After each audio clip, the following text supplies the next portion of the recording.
Hola, Dios te bendiga. Hoy estamos de nuevo retomando las meditaciones de las lecturas bíblicas que no lo había hecho hace como una o dos semanas. Así que si no lo habían visto, no es, o sea, si vieron que faltaba una semana, no es que no hayan buscado, sino es que simplemente sencillamente que no las grabé. ¿Ok? Así que les pido disculpas por ello.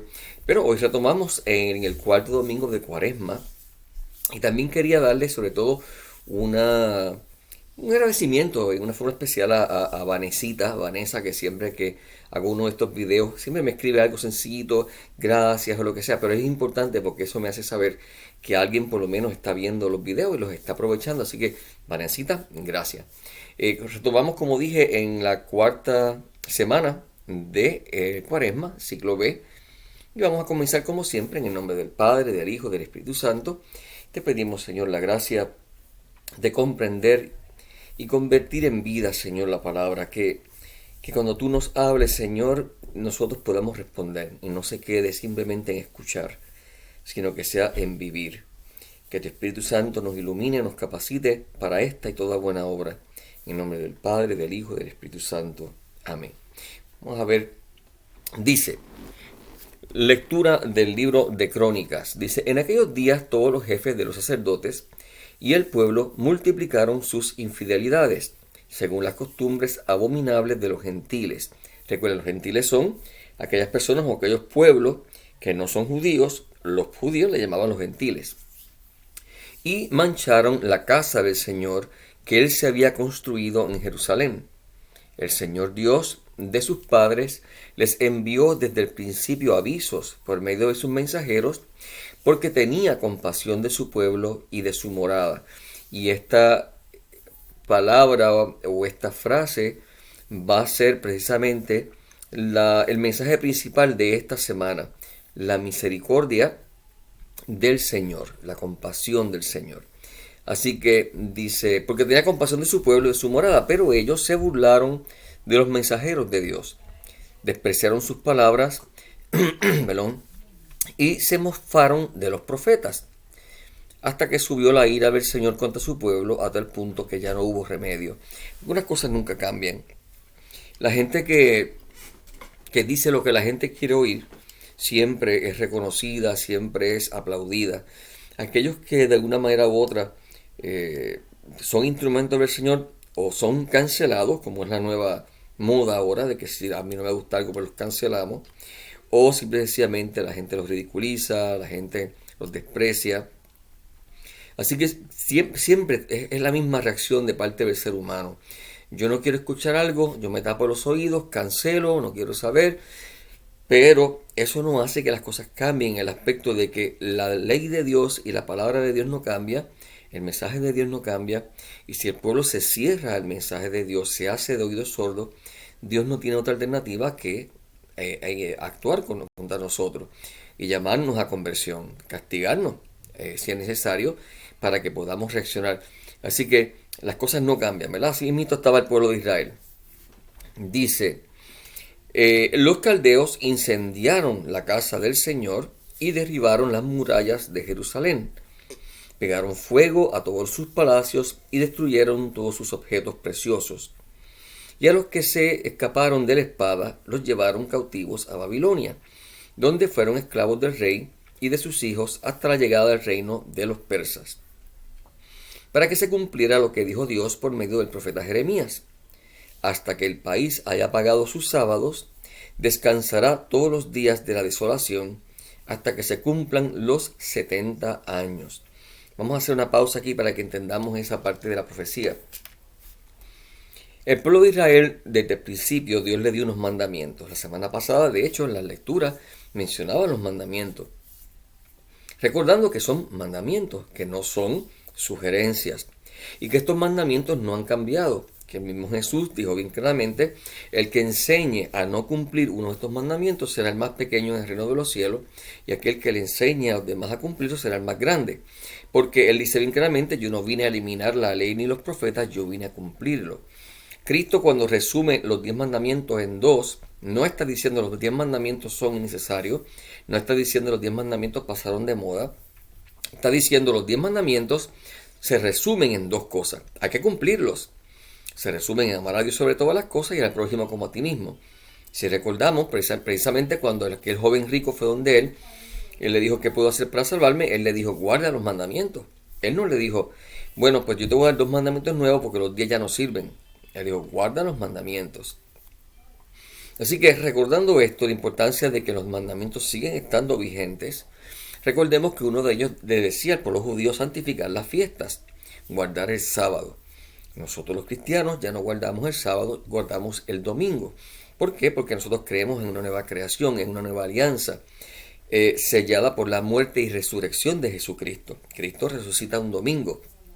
Por eso, el domingo, que es el primer día de la semana para el calendario judío, es el comienzo de una nueva creación. Es el día en donde desde el principio los cristianos se van a reunir para adorar al Señor, para ofrecer la Eucaristía, ofrecer la misa, y por lo tanto nosotros guardamos el domingo. Pero el mandamiento de santificar la fiesta y de descansar el domingo tampoco ha cambiado. Por lo tanto, el pueblo, Dios le está diciendo al pueblo, fíjate, yo quería que ustedes se salieran de sus preocupaciones mundanas, se salieran de su materialismo y una vez en semana tuvieran tiempo para reflexionar y para ver que la vida no es todo comer, no es todo posesiones. Como ustedes no quisieron cumplir mi orden, ahora van a descansar por 70 años, porque ya no van a tener tierra para poder cultivarla, no van a tener negocios para poder hacer, son esclavos en una tierra extranjera. Así que es una manera de una lección, un castigo de Dios a este pueblo por no guardar el día que el Señor había dicho, no sacar un día para Él y darle el culto que Él les pedía. Esto nos puede pasar también a nosotros. ¿Por qué? Porque nosotros no guardamos el domingo. Nosotros tenemos el domingo para trabajar y para hacer de todo. Nos hemos vuelto materialistas y cada día más le decimos a Dios, tú no tienes lugar aquí. Bien interesante porque en este nuevo gobierno que subió al poder, precisamente en el Senado, un senador estaba hablando y como parte de su deposición sacó la Biblia y empezó a leer, y otro senador del partido que está en el poder le dijo, aquí no hay lugar para Dios en el Senado. Hazme un favor y deja de leer la Biblia. No me sorprende, porque eso es lo que hemos dicho todo el tiempo que iba a pasar, pero desafortunadamente muestra la dureza del corazón.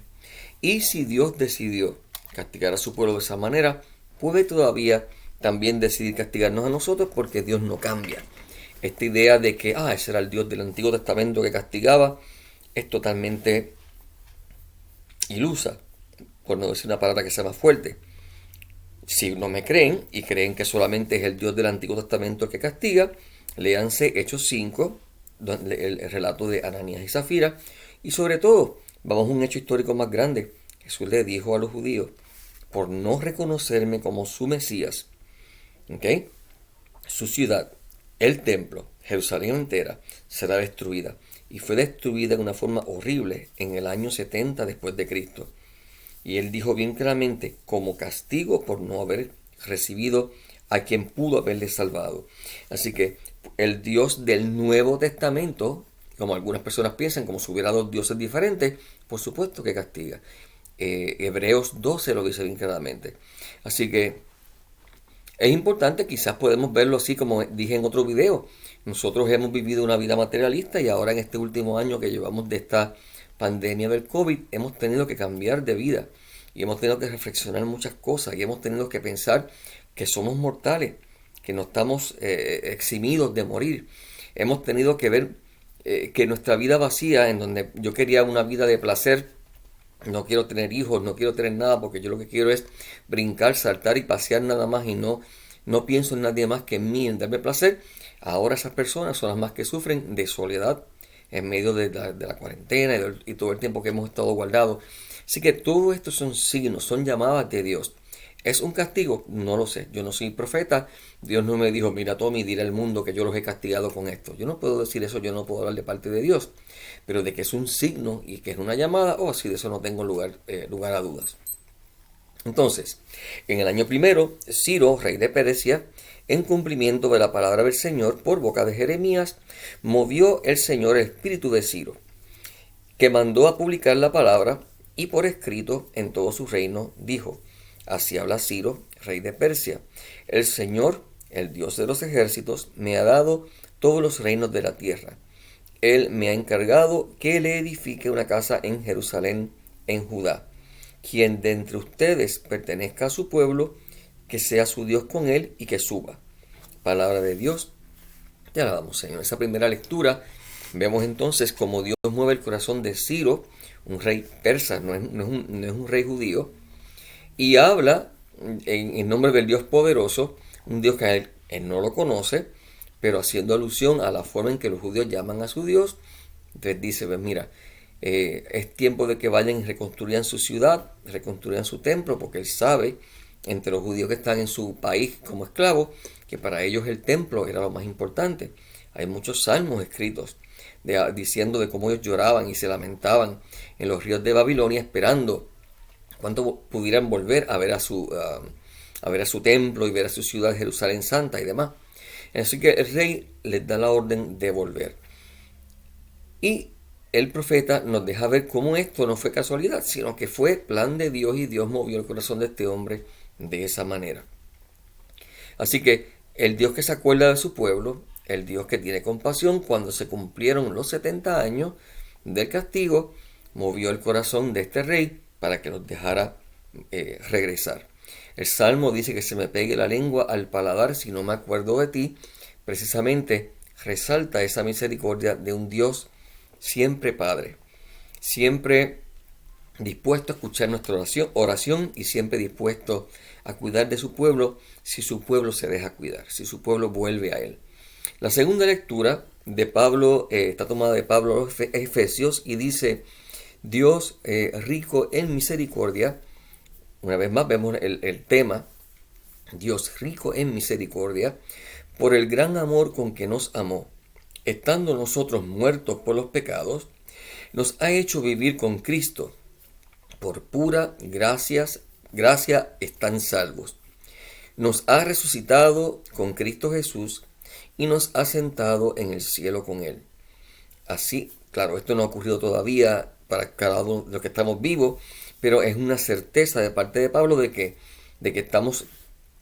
tenemos acceso al trono de Dios, tenemos acceso a la presencia de Dios. Eso es lo que significa estamos sentados en el cielo con Él. Nos espera esta morada. Jesús dijo, voy a prepararles lugar. Tenemos un lugar. Así muestra a las edades futuras la inmensa riqueza de su gracia, su bondad para con nosotros en Cristo Jesús. Porque están salvos por su gracia y mediante la fe. Y no se debe a ustedes, sino que es un don de Dios. Y tampoco se debe a las obras, para que nadie pueda presumir. Pues somos obra suya. Nos ha creado en Cristo Jesús para que nos dediquemos a las buenas obras que Él nos asignó para que las practicásemos. Entonces es bien interesante porque esta es una lectura que muchos hermanos separados malinterpretan cuando dicen, ahí dice bien claramente, es un don de Dios, no es por obras, pero luego dice para que nos dediquemos a las obras. Cuando habla de las obras, está hablando obviamente de las obras de la ley, está diciendo algo que es bien importante que aclaremos. Algunas personas piensan que los católicos decimos que tenemos que ganarnos la salvación. Y hermano, a menos que tú seas Jesucristo, el Hijo único de Dios vivo, vengas y te encarnes, mueras en una cruz y resucites, tú no puedes ganarte tu salvación. No hay nadie que se gane su salvación. ¿Okay? Así que la salvación no se gana. La salvación es un don, es un regalo de Dios. Y los católicos estamos muy claritos en ese aspecto. Ahora bien, ¿qué dice ahí? Para que nos dediquemos a sus obras. Piensen de nuevo. Cuando el joven rico le dice a Jesús, ¿qué tengo que hacer para salvarme? Él no le dijo, cree en mí y serás salvo tú y tu casa. No, él le dijo, vete y guarda tus mandamientos. Luego le dijo, yo todo eso lo he guardado siempre. Pues entonces ahora vete, vende todo lo que tienes, dáselo a los pobres y sígueme. Una obra. Él no le está diciendo simplemente, cree en mí. Ve, haz algo por los pobres, haz algo en específico. Cuando leemos en Mateo 25, Jesús dice bien claramente, cuando venga el Hijo del Hombre, se sentará en su trono y separará las cabras de los cabritos. Y las cabras son aquellas que son rebeldes, y de las cabras de las ovejas, perdón, de los cabritos. Las cabras de las ovejas. Y las ovejas fueron las que Me viste desnudo y me vestiste. Me viste hambriento y me diste de comer. Me viste sediento y me diste de beber. Fíjate que Jesús en ningún momento dice, cree en mí y ya. ¿Okay? Cuando Nicodemo, por ejemplo, le pregunta qué tiene que hacer, él le dice bien claramente, cree que tienes que nacer del agua y del Espíritu. Tienes que bautizarte. ¿Okay? Y tienes que convertirte. Así que no se trata simplemente de que yo digo yo creo y ya. ¿Okay? No. Yo creo y porque yo creo, acepto el regalo de amor de mi Dios, la salvación de mi Dios, y me dispongo a obedecerle para que Él pueda llevar a cabo su salvación en mí. Él me pide bautismo, yo me bautizo. Él me pide culto, yo le doy el culto que Él quiere. Él me pide obediencia a los mandamientos, yo busco cumplir los mandamientos. Porque el don de la salvación, que es un regalo de Dios, se puede perder. Yo lo he hecho a perder. Por eso Pablo dice claramente, yo no pienso haberlo alcanzado ya, sino que dejándolo todo atrás, me lanzo adelante para ver si puedo dar alcance al gran premio. Y si lees en el Apocalipsis, Jesús dice bien claramente, vengo pronto, Apocalipsis 22, a pagar a cada uno según sus obras.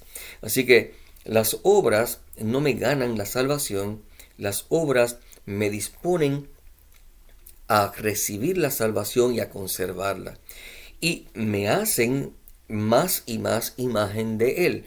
Por lo tanto, aunque no me ganan salvación, me hacen crecer en santidad. Y sin santidad nadie verá el rostro de Dios. Así que no me ganan la salvación, pero me ayudan a disponerme para que esa salvación sea cada vez más plena en mí y a la misma vez yo crezca en una mayor santidad. ¿Por qué? Porque mi santidad o el grado de santidad al que Dios me ha llamado, el que yo luche por alcanzarlo, es mi forma de honrar y amar a mi Dios. ¿Okay? Y demostrarle que le amo y que aprecio su sacrificio por mí y que estoy agradecido por lo que le está haciendo. Y esto es bien importante, o sea, nosotros como padres humanos, cuando les hacemos un regalo a nuestros hijos, queremos que los hijos nos demuestren gratitud en la forma en que lo usan, que le den el uso correcto, que lo conviertan en un medio de hacer el bien. Eso mismo es con Dios. Entonces, cuando yo busco la santidad, yo tengo que buscar la mayor santidad posible, porque es mi forma de decirle a mi Dios, Padre, tú sabes que te amo mucho, yo me quiero parecer a ti. Hay gente que dice, a mí no me importa eso, a mí lo que me importa es amar a Dios nada más. No estás entendiendo nada entonces, porque amas a Dios, te quieres parecer a Él, quieres tener un mayor grado de santidad. No es para echártelas con los demás, porque todo al fin y al cabo es un don de Dios. Es para agradarle a Él, es para servirle a Él. Es mi forma de decir, gracias Padre por la vida, aquí estoy. He tratado de ser un buen siervo. Entonces es bien importante porque la gente tiene a veces unos conceptos bien erróneos. Anyway, esta segunda lectura te habla bien claramente, te dice, mira, ese Dios que es bueno y misericordioso nos ha regalado esa salvación en Cristo Jesús para que luchemos y llevemos a cabo las buenas obras que Él nos ha encargado. Somos el cuerpo de Cristo, somos sus manos, somos sus pies y Cristo sigue haciendo el bien a través de nosotros. Si yo me siento en una esquina simplemente a decir, yo creo en Dios y ya yo soy salvo y por lo tanto no me tengo que preocupar, hago inútil a Cristo, le hago la vida más difícil porque entonces tiene que venir Él mismo a hacerlo. No, Él nos puso a nosotros para que Él obrara a través de nosotros. Por último, el Evangelio dice, en aquel tiempo dijo Jesús a Nicodemo, lo mismo que Moisés elevó la serpiente en el desierto, así tiene que ser elevado el Hijo del Hombre. Está hablando obviamente de la cruz, para que todo el que crea en Él tenga vida eterna. Tanto amó Dios al mundo que entregó a su Hijo único para que no perezca ninguno de los que creen en Él, sino que tengan vida eterna. Porque Dios no mandó su Hijo al mundo para juzgar al mundo, sino para que el mundo se salve por medio de Él. El que cree en Él no será juzgado, el que no cree ya está juzgado, porque no ha creído en el nombre del Hijo único de Dios. El juicio consiste en esto, que la luz vino al mundo, y los hombres prefirieron la tiniebla a la luz, porque sus obras eran malas. Pues todo el que obra perversamente detesta la luz, y no se acerca a la luz, para no verse acusado por sus obras. En cambio, el que realiza la verdad se acerca a la luz, para que se vea que sus obras están hechas según Dios.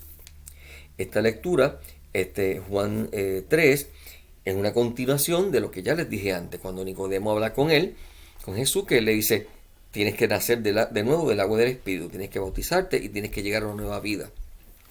Esta lectura, algunas personas podrían decir, pero mira, que aquí lo dice bien claramente Jesús, que tanto amó Dios al mundo para que todo el que cree tenga vida eterna, y que Dios nos mandó al mundo a Jesús a juzgarlo, sino para que todos nos salvemos, porque el que cree no será juzgado, el que cree ya está salvo. Ahí no dice el que cree ya está salvo, ahí dice el que cree, el que no cree ya está juzgado, ¿ok? El que cree en él no será juzgado. ¿En qué aspecto? En el aspecto no de que ya eres salvo, sino en el aspecto de que no estás siendo condenado porque estás caminando a la salvación. Ahora bien, lee el texto completo. Dice, porque el que cree en él no será juzgado. El que no cree, ya está juzgado. ¿Okay? El juicio, ¿cuál es el juicio? Consiste en ¿qué? En que la luz vino al mundo y los hombres prefirieron la tiniebla a la luz. Los que creen no prefirieron las tinieblas. Y en eso está el juicio, dice la palabra. Sino que creyeron en la luz y se acercaron a la luz. ¿Ok? Todo, dice aquí claramente, el que realiza la verdad se acerca a la luz. ¿Qué fue lo que dije antes? Yo no me gano la salvación, pero con mis obras me acerco a la luz. Me acerco a la santidad de Dios. Me crezco en santidad. Dice, se acerca a la luz para que se vea que sus obras están hechas según Dios. Por lo tanto, este texto no está diciendo que el que cree ya está salvo, está diciendo sino que el que cree no será juzgado. ¿En qué aspecto? En que no cae en esta categoría de que eran de las tinieblas y prefirieron las tinieblas. Tiene una esperanza de salvación y porque cree en Cristo, Cristo le extiende su salvación. Pero porque cree, vive de tal manera, dice bien claramente, acercándose a la luz, porque dice vive en la verdad, que entonces crece en esa santidad, crece en el amor con Dios, y dice bien claramente, para que, es la razón, para que sus obras, que es lo que decimos en la Iglesia Católica, sean según Dios, demuestran que viene de Dios, ¿okay? Son su testimonio de vida. Así que esto es bien importante. Yo no me gano la salvación, pero yo acepto la salvación, y porque acepto la salvación, vivo en esta vida nueva, crezco en santidad, uniéndome cada día más a la luz, que es Cristo, a través de las acciones y la vida que llevo. Y por último, resaltar el punto bien triste que dice ahí. ¿Cuál es el juicio del mundo? Que sus obras eran malas y prefirieron la tiniebla a la luz.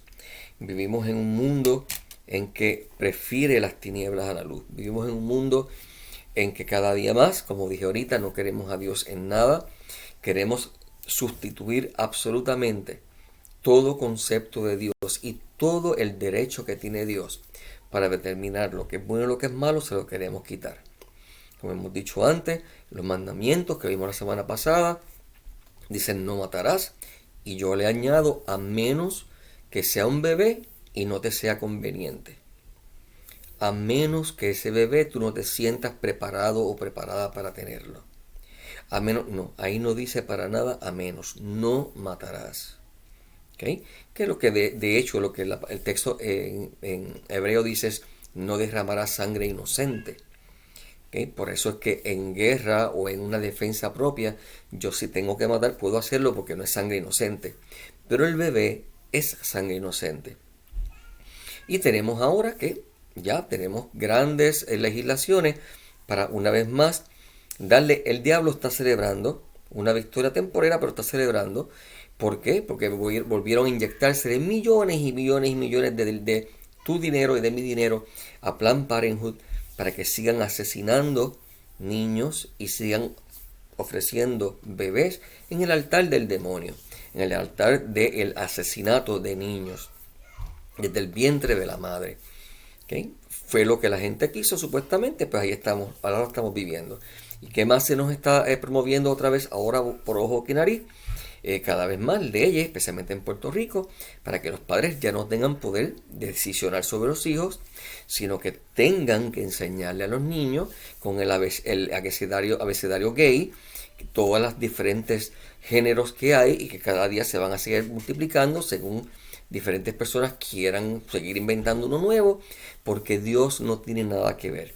Porque cuando dice Jesús, en el principio Dios creó hombre y mujer, y por eso el hombre dejará a su padre y su madre, se unirá a una mujer, se equivocó. Jesús era un pobre ignorante, él no sabía, él no entendía las cosas modernas que hoy día sabemos. Y por eso que cada día más le decimos a Jesús, fuera de aquí, no te queremos.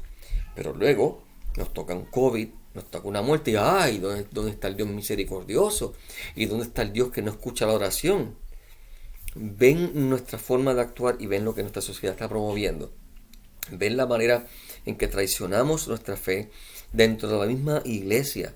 Sacerdotes predicando un Dios falso, predicando disparate, no promoviendo el amor verdadero a la Eucaristía, a nuestra Madre, a la tradición de la Iglesia. Vemos desafortunadamente el mal ejemplo, el escándalo, cómo se venden algunas personas por todo, por política, por dinero. Todo esto es un escándalo. Sin embargo, recordemos, nuestra fe no está en los obispos, no está en el Papa, no están los sacerdotes, nuestra fe en Jesucristo y en la iglesia que Él fundó y estableció y que Él dijo bien claramente que estaría hasta el fin del mundo y que nunca la abandonaría y que es su novia y que se va a casar con ella al fin de los tiempos y que creemos en la tradición y en la enseñanza de la doctrina de esa iglesia y aquel que no la viva pues ya tendrá que darle cuentas a Dios porque dice ahí será juzgado porque prefirió las tinieblas. Así que si yo prefiero hoy las tinieblas, Dios me proteja, eso es mala mía, no mala de la fe, no mala de Cristo, no mala de la enseñanza. Entonces es importante, no hay excusa, no te dejes tragar el cuento, no te desanimes, la iglesia sigue viva porque está en ti y está en mí. Hay montones de gente bien buena, hay montones de curas bien buenos, hay montones de obispos bien buenos.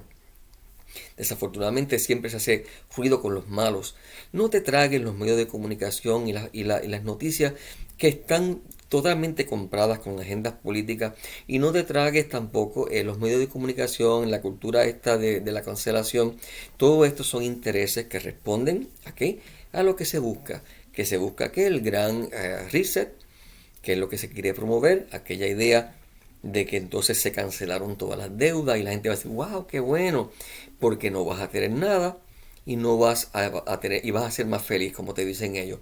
Si tú eres un poquito inteligente, eso se llama comunismo. Eso es lo que se hace en China y lo que se hacía en Rusia.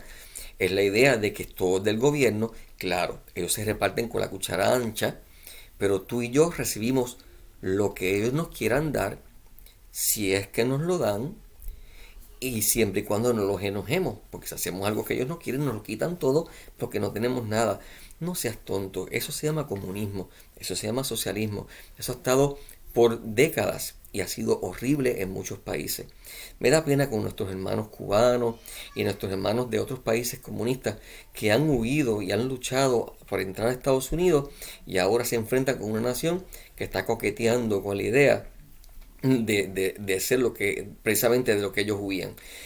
Que Dios nos proteja, que se le ilumine la mente a la gente, que se abran los ojos, especialmente a los jóvenes ignorantes, que piensan que porque no voy a tener nada voy a ser feliz y no entienden lo que eso significa y que dan el voto a cualquier persona tonta que les haga cualquier promesa sin ningún tipo de discernimiento de lo que hay detrás y sobre todo sin ningún tipo de discernimiento de a dónde llevamos una nación. Si esta nación bajo este régimen sigue diciéndole a Dios, tú no eres bienvenido, que Dios nos proteja. Porque entonces el diablo va a hacer todo lo que quiere hacer. Entonces vamos a vivir tiempos de angustia como nunca antes. ¿Ok? Así que no podemos decirle a Dios, bendice a Estados Unidos, mientras le decimos, lárgate de aquí porque tú no eres bienvenido, cállate la boca porque tú no sabes lo que dice, vamos a hacer nuevos mandamientos porque los tuyos están obsoletos. Es tiempo de conversión. Es tiempo de oración y vamos a pedirle al Señor que derrame su espíritu sobre esta nación y sobre el mundo entero para que se nos abran los ojos, se nos caigan las escamas del pecado y podamos volver a Él, que es rico en amor y en misericordia. Dios te bendiga.